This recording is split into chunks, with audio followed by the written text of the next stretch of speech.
I used to think that being a good provider was enough.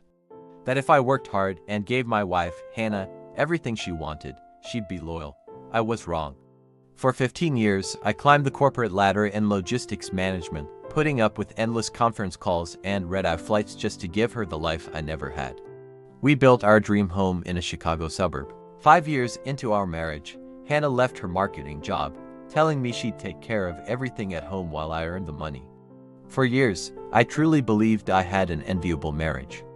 I'd come home from business trips and she'd be there, waiting at the door with open arms. But about a month ago, everything changed.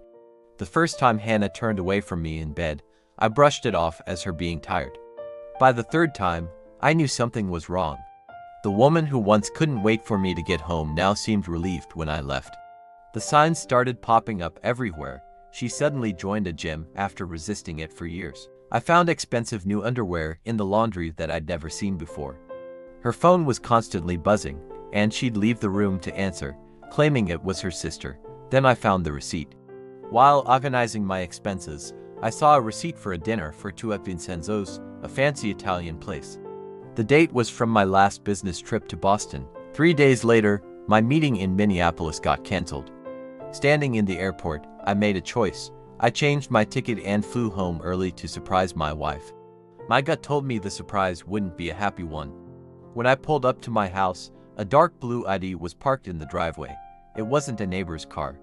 It was sleek, expensive, and had no business being there on a Wednesday afternoon. My hand trembled as I put the key in the lock.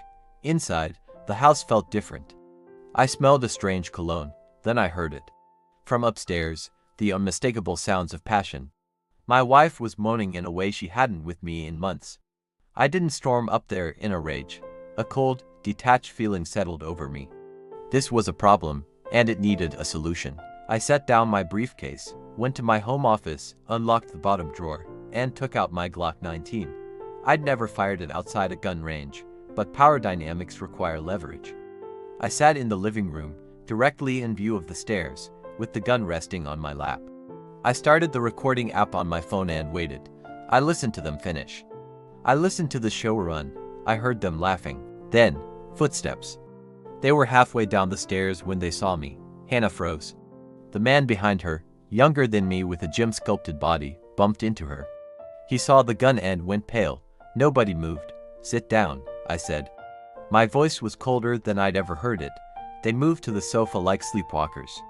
The man tried to speak. "It's not what it looks like." I told him to shut up, that I would decide when he could speak. I asked Hannah how long. She begged me to stop, but I demanded an answer. 8 months, she admitted. 8 months of betrayal while I was paying for her life.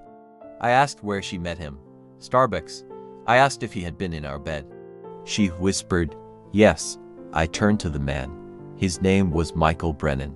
I told him that the fact he was in my house, eating my food, and sleeping with my wife told me everything I needed to know about his character. He tried to leave, but I gestured with the gun. I told him we were having a conversation about consequences, that nothing in this world is free. He'd been using my property for his pleasure, and now he was going to compensate me. I set the gun down on the table and told him to open his banking app. He looked shocked, but the gun was very persuasive. $50,000, I demanded. Transferred to my account, right now. He stammered that it was insanity. I told him it was restitution.